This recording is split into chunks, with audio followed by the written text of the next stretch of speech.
आज हम पढ़ेंगे विष्णु खड़े द्वारा रचित कविता एक कम। यह जो कविता है एक कम, यहाँ पर जो कवि है वह किसी के जीवन संघर्ष में बाधक नहीं बनना चाहता और स्वयं कुछ न कर पाने की स्थिति में स्वयं को देखता है और वह यह सोचता है कि मैं कम से कम औरों के लिए खुद को अलग हटाकर जो प्रतिस्पर्धा है उनके लिए एक को तो मैं कम कर सकता हूँ। परिचय के रूप में कि यह जो कविता है एक कम, जब भारत को आज़ादी दिलाने के लिए लोगों ने कितना संघर्ष किया, अपनी कुर्बानी दी और ये सोचा कि एक स्वस्थ भारत होगा जिसमें सब समान होंगे, समान अधिकार होंगे, सबको जो भी आवश्यकताएं हैं, सुख सुविधाएं वो बराबर में मिलेगी, सबका जीवन खुशहाल होगा। लेकिन कुछ लोगों के हाथ में वो साधन आए जिन्होंने बेईमानी करके छल कपट से उन्हें अपनी उन साधनों को अपनी मुट्ठी में कर लिया और कुछ ही लोग तरक्की की ऊंचाई चढ़ते गए और कुछ लोग एक रोटी एक कप चाय किसी के सामने हाथ फैलाने को मजबूर हो गए। इस कविता के माध्यम से कवि ये कहता है कि अगर तुम्हारे सामने कोई व्यक्ति हाथ फैलाता है, हाँ, वो हो सकता है वाकई मजबूर हो, बीमार हो या थोड़ा आलसी हो, थोड़ा बहुत झूठ बोलकर धोखेबाज कि भाई हाँ, जैसे मांगते समय बोलते हैं, लेकिन वो कहता है कि ऐसे व्यक्ति बेईमान नहीं होते।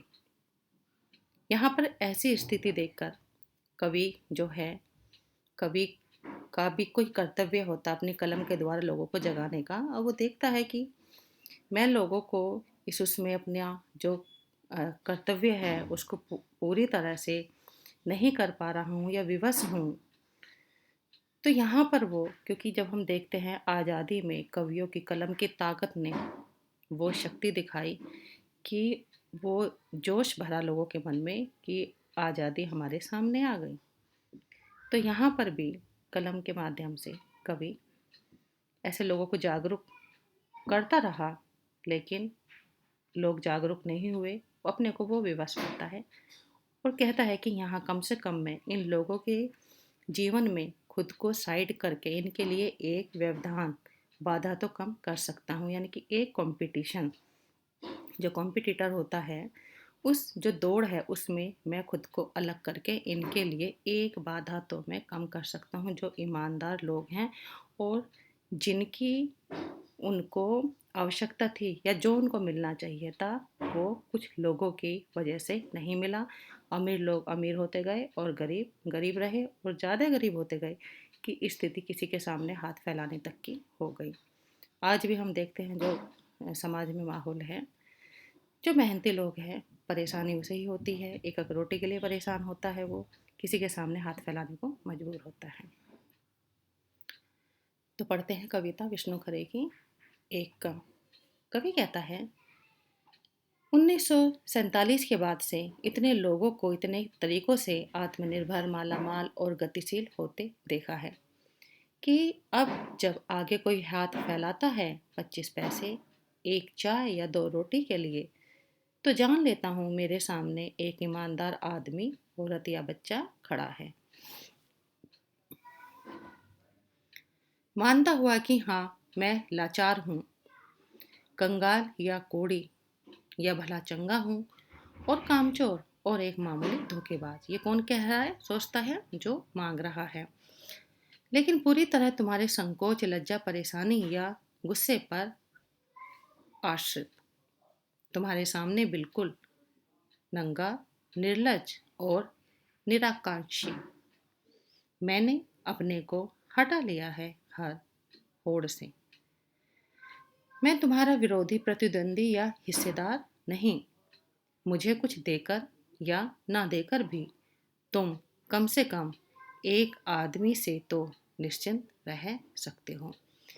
यहाँ पर जो लाइन आई है, ये मांगने वाला कह रहा है। किससे कह रहा है? जिससे मांग रहा है कि मैं तुम्हारी दौड़ में शामिल नहीं हूँ। तुम मुझे देखकर, मेरी स्थिति को देखकर निश्चिंत रह सकते हो कि यह हमारा प्रतिद्वंदी या हिस्सेदार नहीं है। संदर्भ आप लिखेंगे कि जो कविता है एक कम है और रचयिता कौन है, विष्णु खरे हैं। आत्मनिर्भर जैसे शब्दार्थ कर लेते हैं, स्वयं पर निर्भर, मालामाल, धनी और कंगाल, गरीब, संकोच यानी कि झिझक, आश्रित, निर्भर किसी के सहारे, निर्लज बेशर्म, निराकांक्षी इच्छा रहित जिसकी कोई इच्छा ना हो, प्रतिद्वंदी विरोधी, और निश्चिंत यानी बेफिक्र। तो प्रसंग में आप लिखेंगे कि जो स्वतंत्रता के बाद जिस भारत की कल्पना हुई थी उसको देखकर, स्वतंत्रता से पहले जिस भारत की कल्पना की गई थी, स्वतंत्रता के बाद उसकी हालत देखकर मोहभंग हुआ, और ऐसे माहौल में कवि स्वयं को असमर्थ पाते हुए ईमानदारों के प्रति सहानुभूति प्रकट करता है, और वह किसी के जीवन संघर्ष में बाधा नहीं बनना चाहता, वह कम से कम एक व्यवधान तो कम कर सकता है। व्याख्या कर लेते हैं। 1947 के बाद से इतने लोगों को इतने तरीकों से आत्मनिर्भर, मालामाल और गतिशील होते देखा है।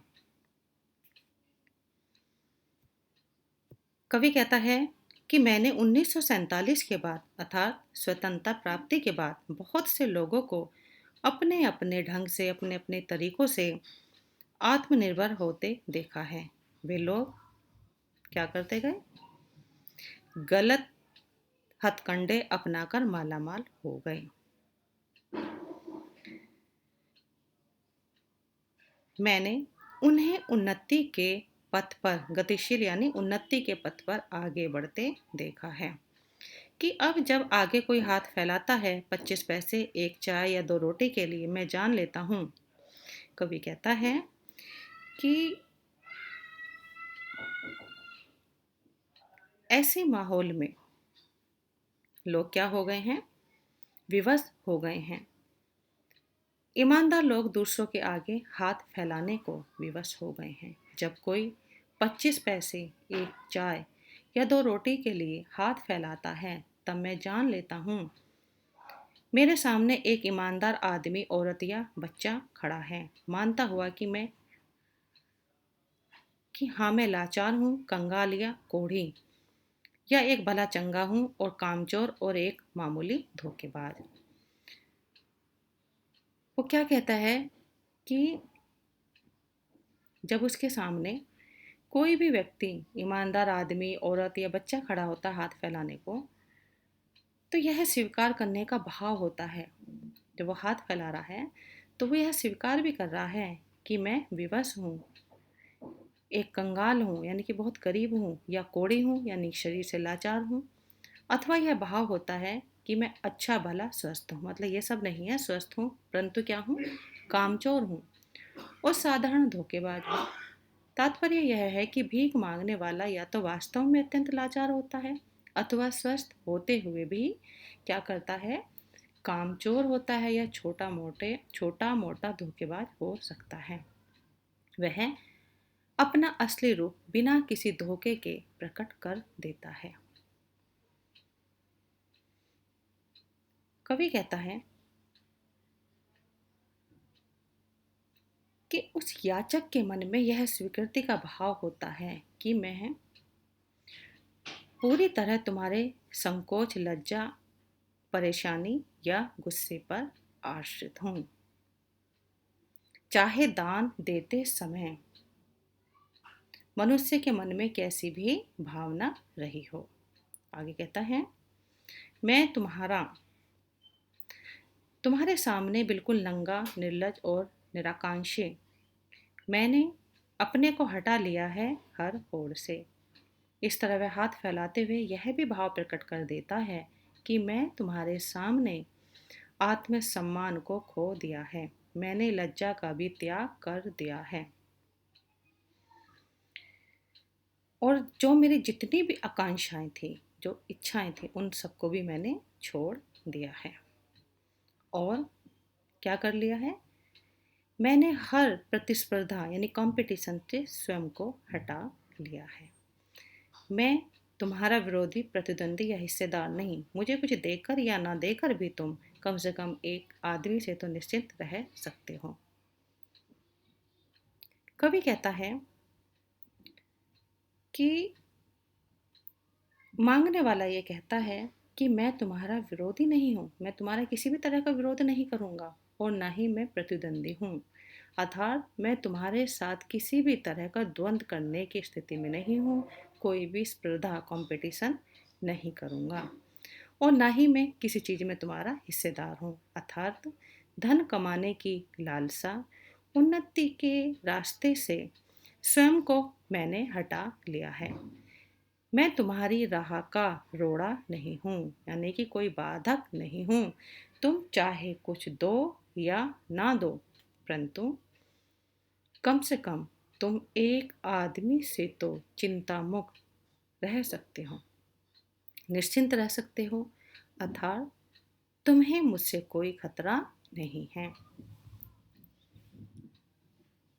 तो विशेष देख लेते हैं बच्चों।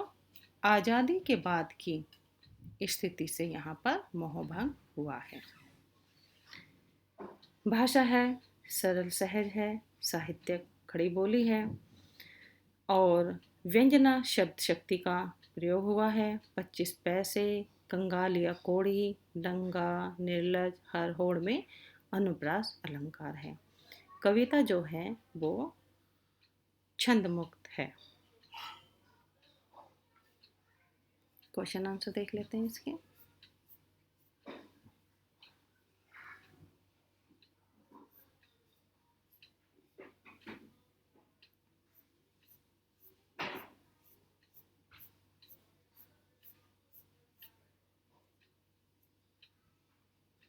पहला क्वेश्चन है, कवि ने लोगों के आत्मनिर्भर, मालामाल और गतिशील होने के लिए किन तरीकों की ओर संकेत किया है?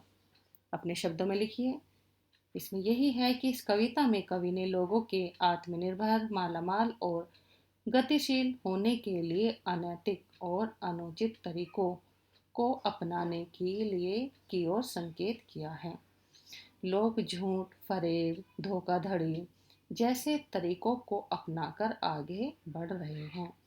वे अपने स्वार्थ के लिए बड़े से बड़ा झूठ बोलने से भी नहीं हिचकिचाते हैं, डरते हैं। वे तरह तरह की धोखाधड़ी करके धन संपत्ति इकट्ठा कर रहे हैं। वे विश्वासघात करने से भी बाज नहीं आते। बेईमान और संवेदनहीन लोग आगे बढ़ रहे हैं। इन लोगों ने स्वतंत्रता सेनानियों की कल्पना को धूल में मिला दिया है।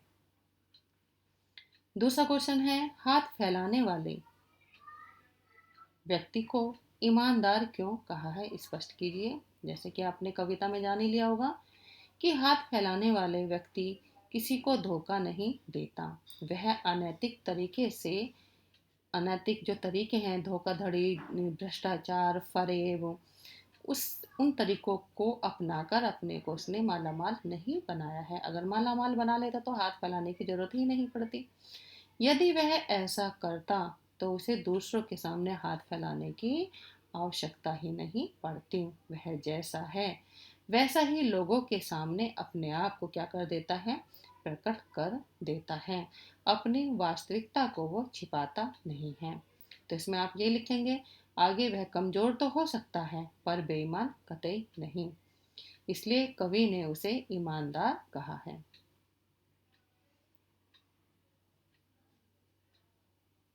कुछ इंपॉर्टेंट क्वेश्चन। तीसरा क्वेश्चन है, जैसे 1947 से लोग अनेक तरीके से मालामाल हुए, किंतु विमुद्रीकरण होने से उन स्थितियों में बदलाव आया या नहीं? मैं तुम्हारा विरोधी, प्रतिद्वंदी या हिस्सेदार नहीं से कवि का क्या तात्पर्य? ये क्वेश्चन इंपॉर्टेंट है, इसको आप इस तरह से कर सकते हैं। इसमें कवि का यह अभिप्राय है कि मांगने वाला देश में अनैतिक तरीकों से फल फूल रहे लोगों का विरोध करके उससे कोई प्रतिद्वंदिता नहीं करना चाहता। एक लाचार व्यक्ति कभी किसी का विरोध नहीं कर सकता। वह किसी को क्या नहीं कर देता? चुनौती भी नहीं देता, क्योंकि उसे किसी से कोई खतरा नहीं हो सकता। एक असमर्थ व्यक्ति से लोग क्या रह सकते हैं? निश्चिंत रह सकते हैं, बेफिक्र रह सकते हैं।